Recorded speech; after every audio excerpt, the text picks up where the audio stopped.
Junta-se agora a esta emissão da SIC Notícias, aqui em estúdio comigo, João Anes, o membro do Observatório de Segurança e Defesa da SEDES, também a comentadora SIC Maria João Tomás. Em direto está o correspondente da SIC na Turquia. CP Tavares, boa noite, por ti começo, e por pedir uma visão daquilo que está a ser a forma como o Sr. Erdogan e a Turquia, um ator essencial no Médio Oriente, estão a acompanhar estas 48 horas e o que se antevê que venha a ser posturas da Turquia nos próximos dias. Todos e boa noite também aos telespectadores. Hoje foi um dia de intensa atividade diplomática para o presidente turco Recep Tayyip Erdogan, que falou com Donald Trump, falou com o próprio presidente do Irão, Pezeshkian, e falou também, por exemplo, com o presidente interino da Síria, Al-Shara. Os turcos e Erdogan estão, obviamente, muito preocupados com esta situação. Com o presidente iraniano, Erdogan voltou a repetir aquilo que já tinha dito ontem. Estas operações israelitas são ilegais à luz da lei internacional. Ele condenou estas operações israelitas e ofereceu condolências ao povo iraniano por todas as mortes que estas operações provocaram em solo iraniano e disse mais uma vez que é necessário parar Netanyahu.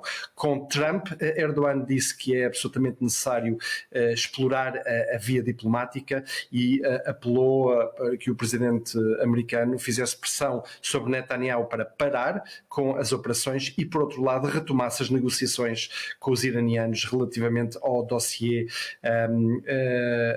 nuclear. E com o presidente sírio foi sobretudo uma troca de impressões. É sabido que Israel tem utilizado o espaço aéreo da Síria intensamente para fazer estes bombardeamentos.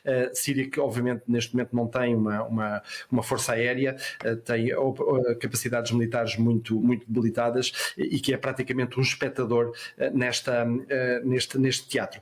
Mas sim, o que se diz na Turquia é que isto é uma guerra total. É de facto uma guerra e hoje esta guerra que no primeiro dia de operações se confinou sobretudo a alvos militares, a instalações militares e tudo mais, hoje abriu um novo capítulo. Esta guerra passou a ser uma guerra mais total que alvejou vários alvos económicos. Israel bombardeou refinarias, jazidas de gás natural do Irão, e o ataque recente agora do Irão contra Israel, que sobretudo se centrou na cidade de Haifa, no norte de Israel, parece também ter sido um ataque sobretudo com alvos económicos. Uma refinaria foi atingida por um míssil balístico iraniano e o Irão provavelmente estaria a tentar também atingir o porto de Haifa, o mais importante de Israel. Ou seja, para além de alvos militares, já se está a bombardear reciprocamente alvos económicos, ativos económicos e tudo mais. Há de facto esta nota de uma grande atividade diplomática. Trump também falou com Putin hoje, como se sabe, sobre esta guerra e, portanto, a pressão de vários países e de vários presidentes para que esta escalada e esta guerra seja limitada e eventualmente terminada é cada vez maior e pode-se esperar que o próprio Trump, a certa altura, enfim, faça alguma pressão sobre Netanyahu que pediu formalmente ajuda americana para acabar o trabalho, porque também é sabido que as instalações subterrâneas em Natanz e sobretudo em Fordow não foram atingidas por estas primeiras vagas de ataque israelita e sem a destruição destas instalações subterrâneas, provavelmente o trabalho não será completado. Ora, só os americanos têm os explosivos, mísseis, as bombas que permitem destruir estas instalações subterrâneas. E atingir a grande profundidade dessas instalações. Isso levanta-me uma questão, João Anes.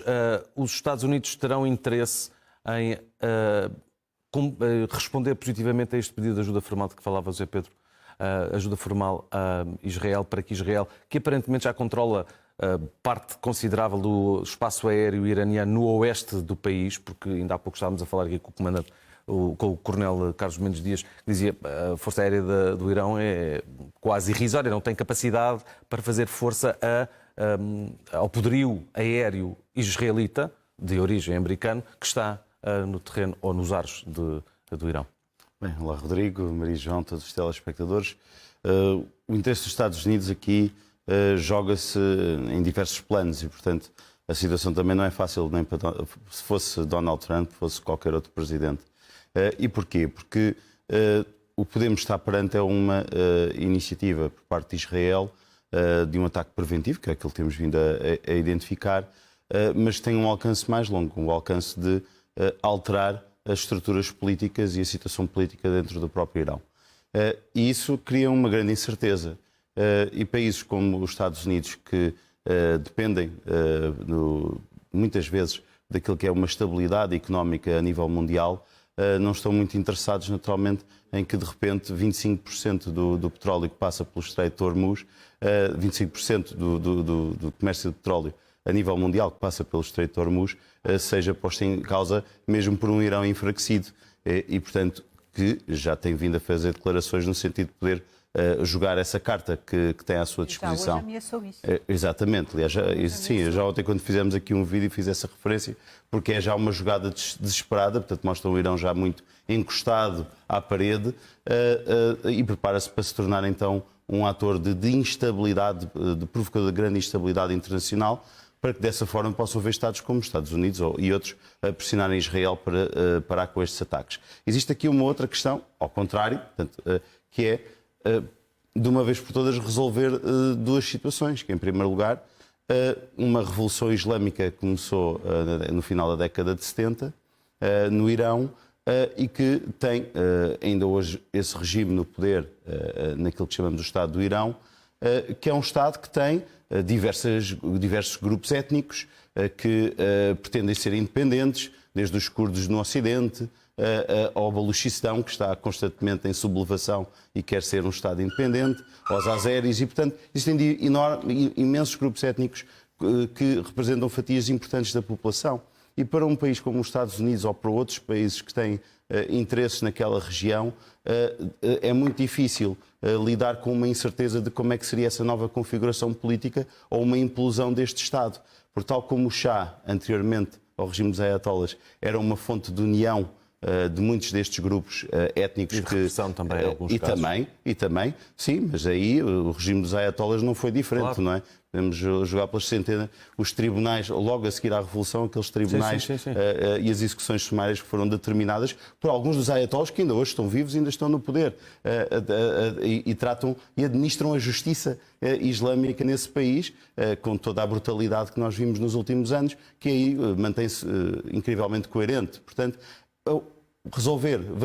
os Estados Unidos vão ser colocados, do meu ponto de vista, numa posição binária, que é ou participam de alguma forma ou permitem de alguma forma que este regime seja substituído por um outro, ou então podemos entrar aqui numa situação em que o Irão se vai tornar cada vez mais um ator interessado em desestabilizar tudo o que puder para sobreviver, e o Irão, leia-se, o Irão com este regime que quer sobreviver a todo o custo, ou então podemos entrar numa situação de uma implosão deste Estado, guerras civis e uma enorme instabilidade no Golfo Pérsico, no Estreito de Hormuz. Mas guerras civis no passado já houve sublevação, nomeadamente com Mahsa Amini, que foi morta pela polícia, toda a história que aconteceu no decorrer do véu islâmico e da repressão, e depois da evolução muito ligeira, Maria João, que o regime acabou por fazer, também para provavelmente acalmar os ânimos, mas a implosão do regime dos Ayatollahs.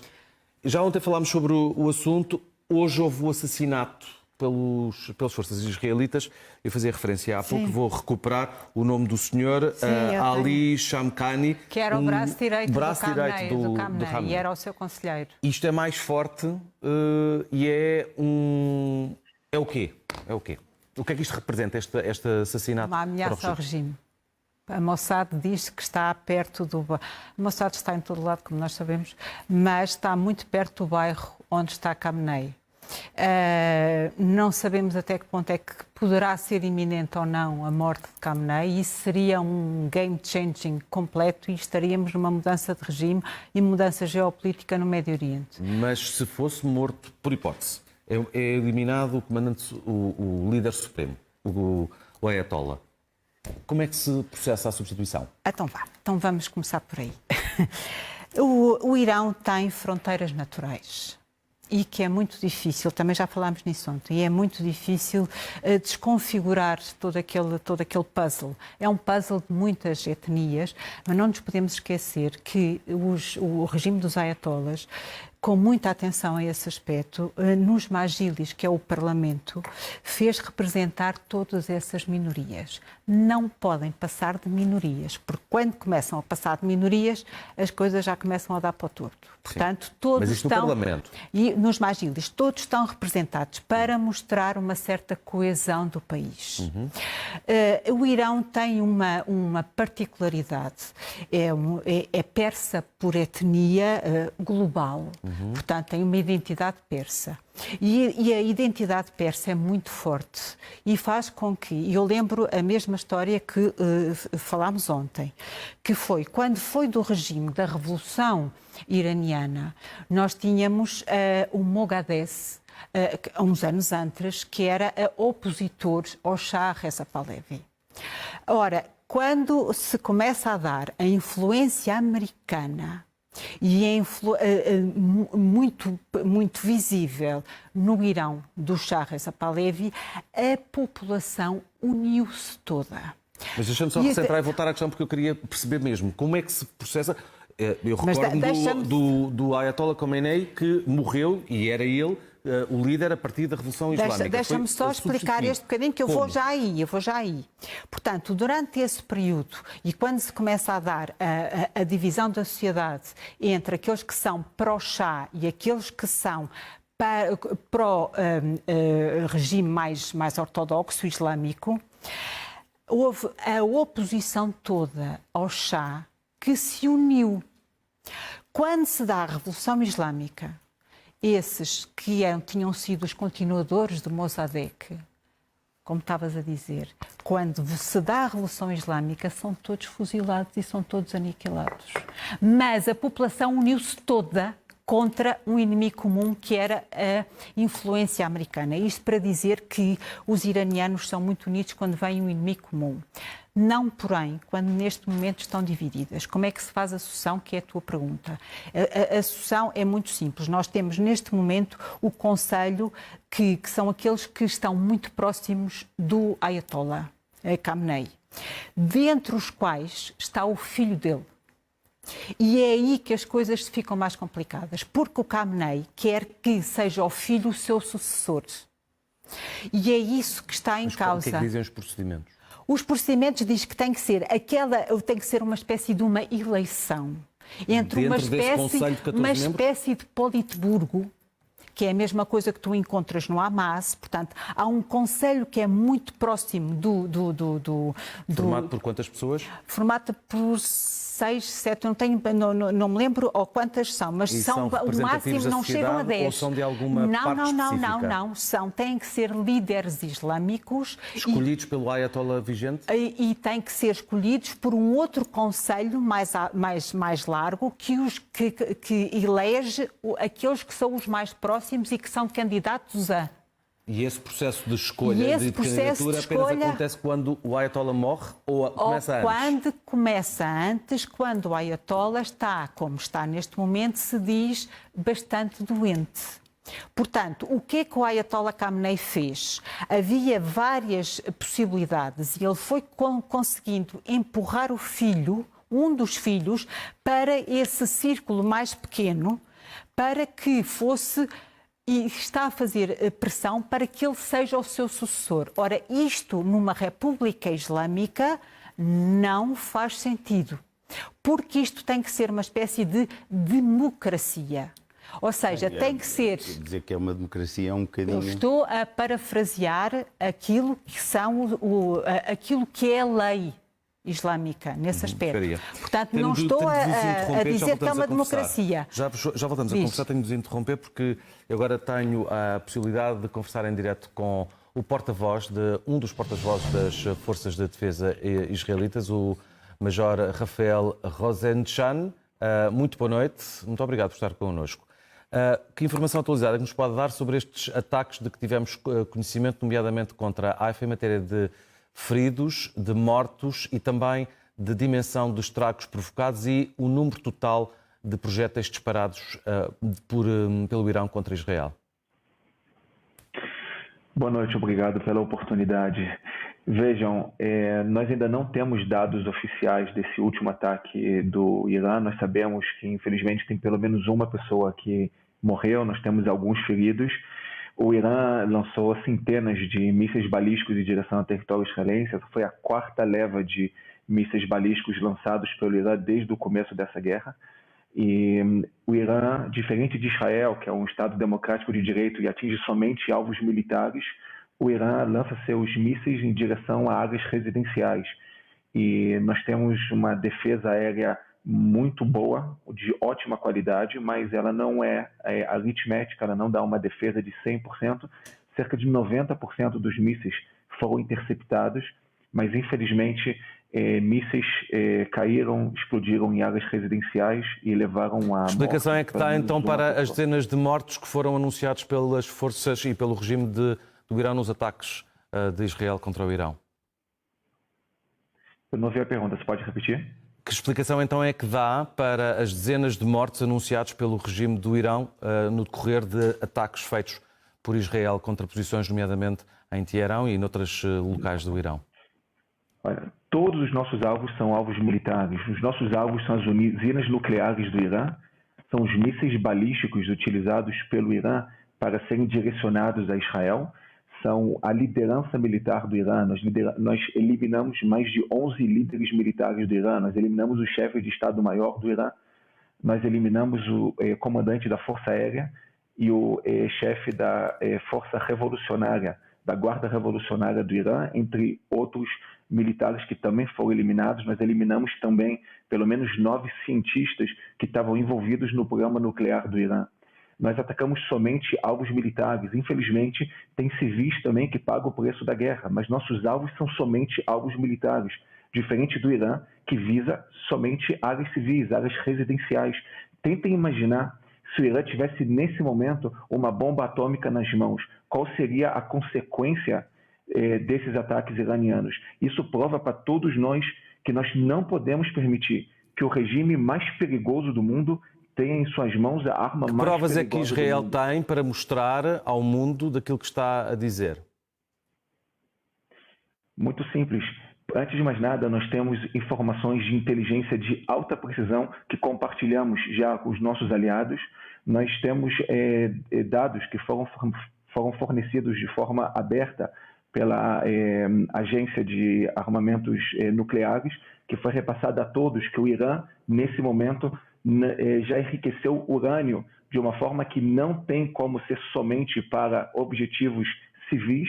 O Irã está caminhando para a destruição do Estado de Israel. Como ele diz de uma forma muito clara, veja, em Teherã tem um relógio do regime iraniano que ele faz uma contagem regressiva até 2040. Vocês sabem por que até 2040? Porque esse é o ano considerado pelo Irã o último ano da existência do Estado de Israel. E nós não podemos permitir que um Estado, que um regime que deseja de uma forma descontrolada o fim do Estado de Israel possa ter um armamento com destruição em massa para colocar... Compreendo, Sr. Major. Já não temos muito tempo. Queria só perguntar-lhe quanto tempo é que, durante quantos dias, durante quanto tempo é que Israel tenciona continuar com ataques contra o Irão e com que graus de intensidade?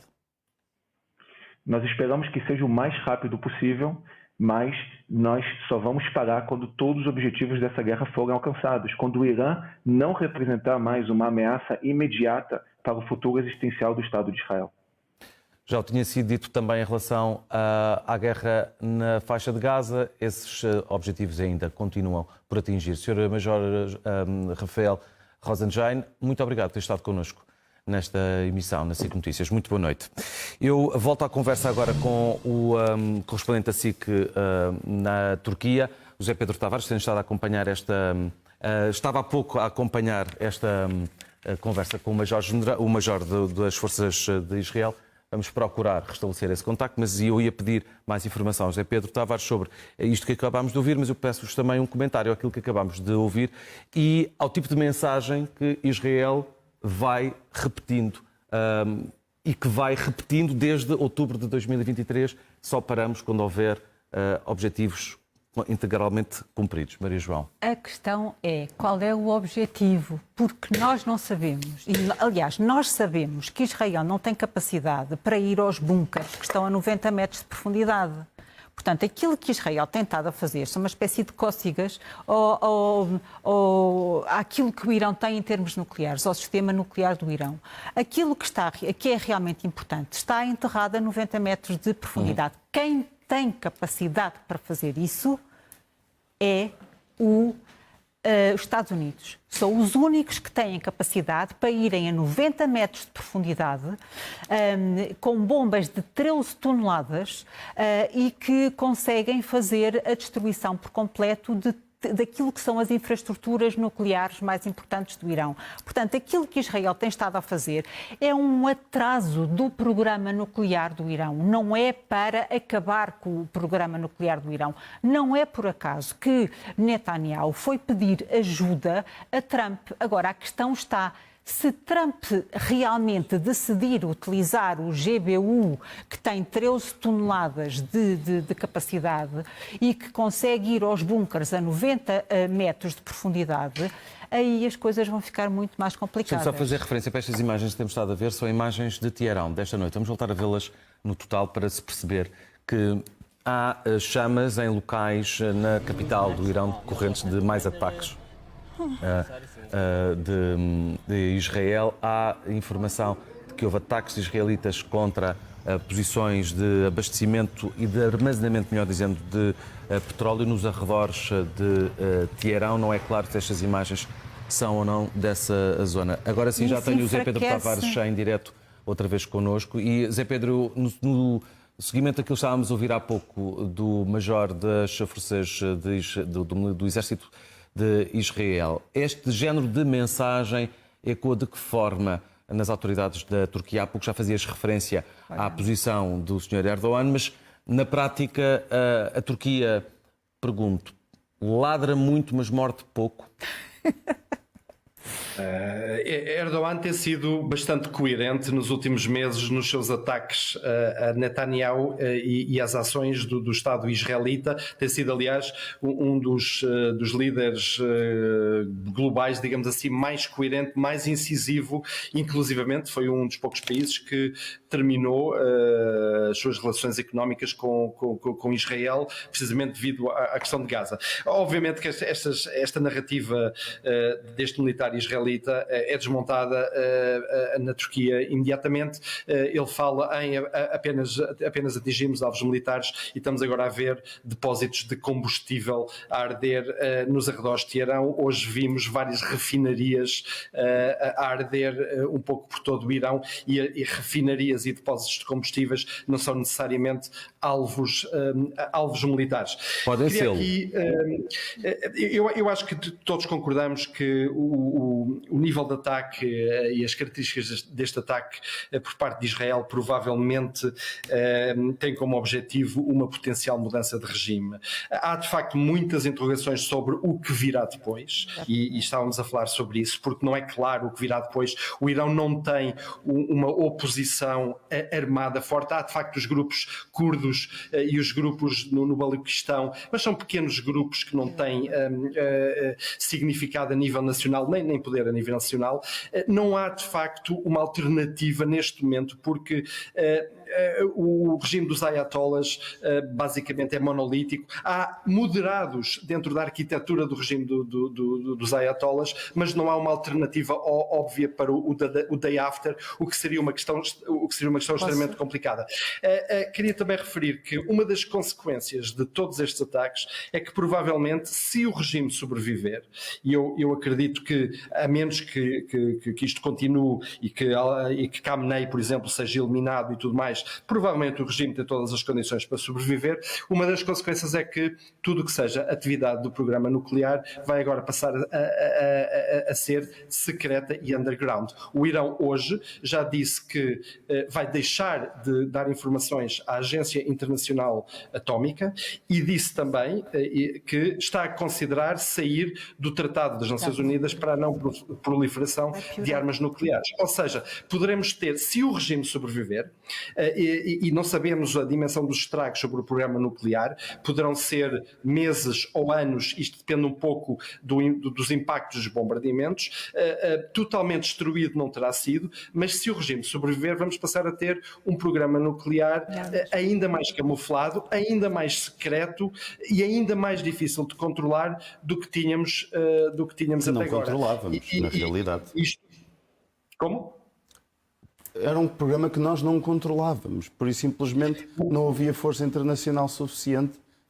Mas nem a disponibilidade. Agência Nuclear já veio dizer que eles estavam em cumprimento esta semana. Finalmente, Pronto, está veio finalmente. Está bem, mas já veio.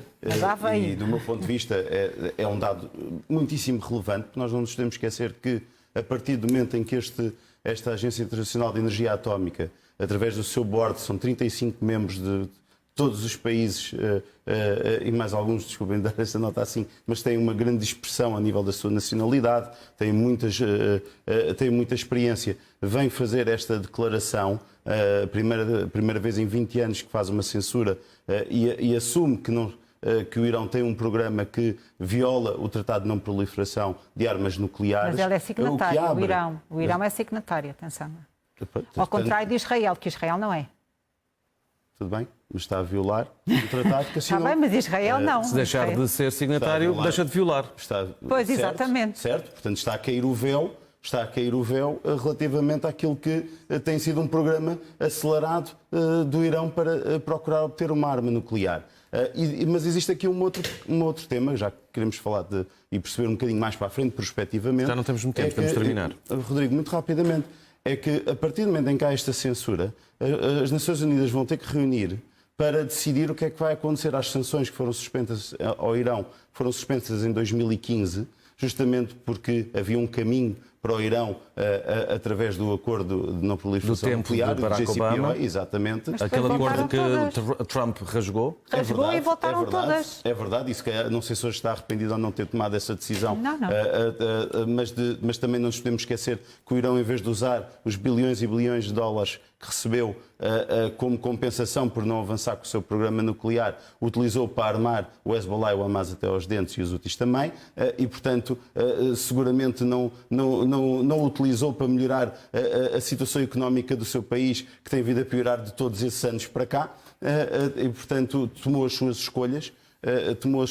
E também temos que entender. Quando Trump... Só para dar esta nota. Precisamos mesmo terminar. O que é que vai acontecer agora, no seio das Nações Unidas, que esta agência internacional faz esta censura, o Irão ameaça retirar-se, o que é que vai acontecer às sanções que estão suspensas desde 2015? Não, porque quando o Trump revogou o tratado e voltou atrás, as sanções voltaram em força. Eu estava no Irão nessa altura. E nessa altura não havia refinaria porque a Shell tinha-se retirado do Irão. E então a gasolina e o gasóleo não funcionavam. Sim, algumas continuaram. Não. As europeias saíram todas e as farmacêuticas a mesma coisa. Portanto, quando o Trump, em 2018, terminou com o acordo que o Obama tinha começado, as sanções começaram em grande força e ele obrigou as empresas todas a saírem de lá, as empresas europeias. Portanto, as coisas estão muito piores desde essa altura e eu concordo com o Zé Pedro. Isto não está a fazer com que acabe o programa nuclear do Irão. Antes, pelo contrário, está a fazer com que o programa nuclear do Irão passe a subterrâneo todo e que seja completamente secreto. No caso do regime, naturalmente, se aguentar. Maria João Tomás, eu peço desculpa ter de interromper, mas tenho indicações para fechar a nossa conversa. Muito obrigado, Maria João Tomás, João Anos, José Pedro Tavares, obrigado. Muito boa noite. Vamos agora